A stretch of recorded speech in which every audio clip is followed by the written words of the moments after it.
beginning now for a minute. Let's go back to 1966, when this whole thing got started.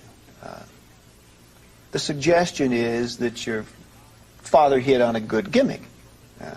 You're always accusing the church of being hypocritical and using gimmicks, but it seems to me that your father hit on a very good gimmick. And then there was a lot of showmanship involved. I mean, nudes on altars and satanic ceremonies. How sincere was the beginning of the church? How sincere?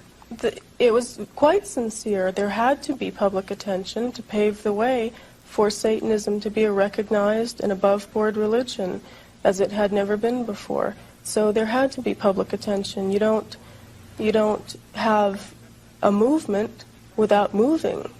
And the archetype of the devil has always been as a showman. And he always admitted that. All artists, anyone who has a creative way of attracting attention has always been accused of having diabolical powers. Now, but what I find interesting is, although many people like yourself might think that he was only doing it as for gimmick's sake and because he was a good showman, you also complain that he won't come and be on your show. Yeah. So now, which is it? Would you rather have him be a good showman and come on your show? Well, why doesn't he come out of the closet?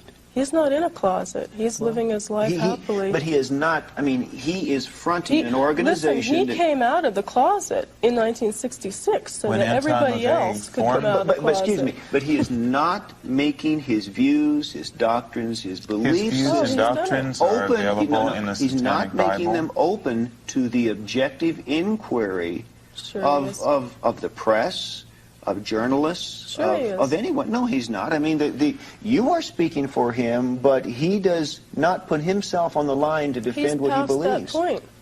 He's past that point. He no longer has the need to speak to the media in that fashion, and certainly the Christian media is a dying force. And he's living his life. Wait. The Christian media is a dying force? The Christian media is now going through its last very extravagant death throes.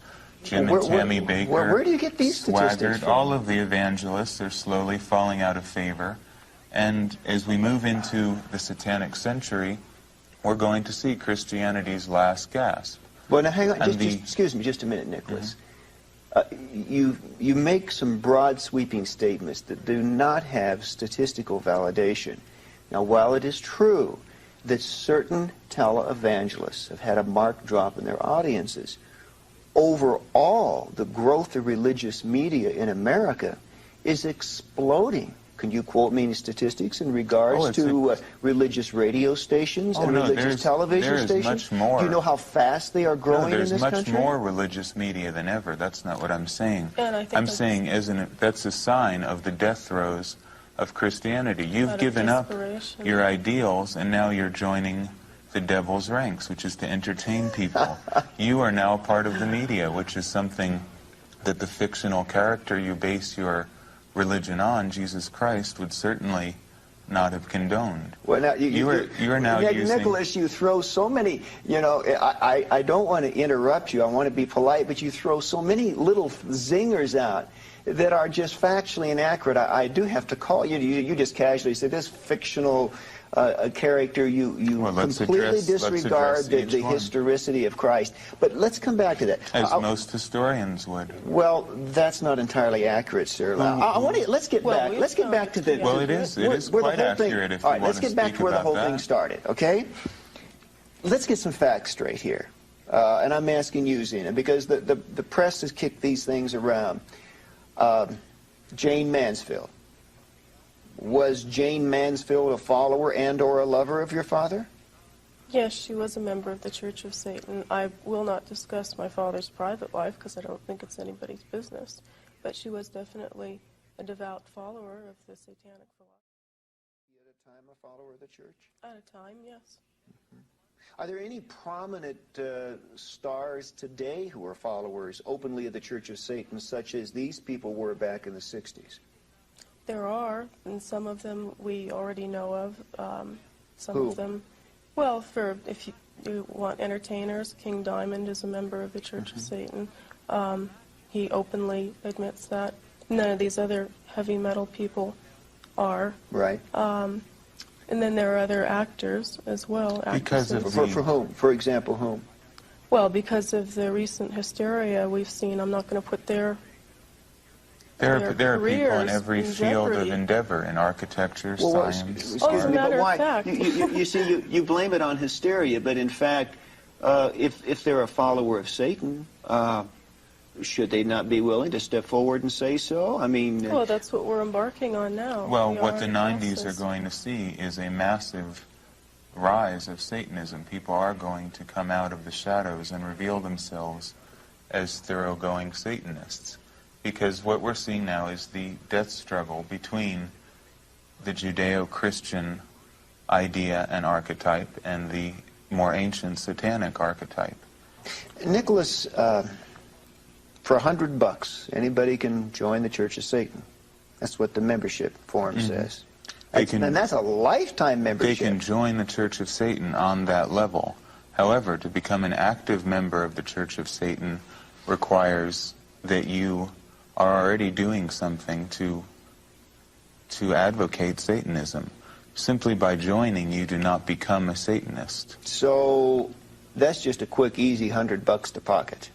No, it's well, it is because I mean, just what do you get for your $100? A little membership card that says, "Hi, I'm a Satanist." No, Satanism is not like Christianity, a way of gathering sheep together in one place. We feel that the best way to change the world into a satanic arena is by having strong individuals in different areas do their own individual work. So by joining the Church of Satan, you enter into the possibility of going into the higher echelons of the Church of Satan. But if you join a Christian church, there is some obligatory relationship that you have, some duties and responsibilities to perform. The Christian do you church, not have any duties? I mean, you pay your $100, you get your card, and that's it? You don't require anything? If that's all you choose to do. Most Satanists, as most Christians, are not fully committed. Most Christians are not fervent Christians. And you guys got that problem, too. Everyone has. When you are dealing with human beings, you have the problem of insincerity. How many Christians are truly Christian? I maybe met 5 in my entire life. Well, if they're not truly Christian, then they're not Christians. So that just becomes a semantic problem. Yeah, can you be a Satanist and not truly be a Satanist? It's a problem of semantics, as I said. You can say you're a Martian. Well, what does that mean? Satanism is a very broad-based word. To be a member of the Church of Satan is another thing. If I say Bob Larson represents Christianity, therefore does Bob Larson represent Jim Jones and Jim Baker and Jimmy Swaggart and Charles Manson, other people who have called themselves Christians? So you understand the problem. It's a question of semantics and definition. Okay, let's talk about the church for a minute, because there's so much that I would know and take for granted, and certainly you would know much more and take for granted, that the average person has no understanding of. It is a church. It takes that moniker. It presumes that position. And when we think of a church, we think of weddings, we think of funerals, we think of ceremonies of worship, of its views on everything from medical treatment to those are all activities that go under the umbrella of the let's Church of find Satan. out what goes on in the Church of Satan. Well, one of the main misconceptions is that the Church of Satan is a physical building where black-robed people come to congregate. The Church of Satan is an idea more than a building. It is a large network of people internationally who are committed to the ideas of Satanism. We don't all get together and have bingo games and raffles like Christian churches do to keep everyone feeling like they're part of one big happy family. I have to jump in on you now. I don't approve of bingo games no, and raffles. No, I didn't say that you did, but you and understand. I don't think that's truly representational of the legitimate activities of Christianity. Okay, then, if you can say that, most of what you are defining as Satanism is not part of what we would define as legitimate Satanism, just as I will give you the benefit of the doubt and assume you are a legitimate Christian and Jim Jones was not a legitimate Christian. You're a legitimate Satanist. The Church of Satan represents legitimate Satanism. And some kid who gets a Slayer album and cuts the head off of a cat is not a legitimate Satanist. I wouldn't want to be anywhere near him any more than you would. All right. Now, let's talk specifically. Marriage. You perform marriages? Of course. What is the satanic marriage ceremony like? What do they do? They obviously don't wear white. They could wear white. They can wear whatever they there want is to no wear. dogma or constricting. And there's no obligation. Well, what do you do? I mean, like witches have a hand fasting ceremony. Do you have something like that? Well, we encourage people to decide what they want. If they want a particular type of ceremony, then we'll help them write it. But there is no steadfast, hard and solid. The proper use of black magic is to find out what will work for you personally and devise a ritual that will fulfill your archetypal desires in a way appropriate to you. A ritual that would work for Bob Larson to get what he wants out of the world isn't going to work for the next person. Excuse me, you said black magic. You just let that roll off your tongue like, hey, easily. A black magic ceremony for Satan. Black magic, and again it's a question of semantics, I would define as the use of will and ritual combined to create change in the world without any restraint on what that change might be. No hypocritical pretending that we are appealing to a higher force. Well, have you been to a satanic marriage? I mean, have the ceremony? Sure. What was it like? I've conducted them. You married people? Sure. In the name of Satan? If you want to use that terminology, yeah. What did they do? It would be a satanic. Well, it varies. We've all seen Christian wedding ceremonies. Right. So we know the philosophical frame of reference in which that occurs, but we don't know philosophically what's happening. Well, a satanic marriage is usually they're considerably smaller, more intimate, and because you have a gathering of people who are completely for you, and each one is different from the other.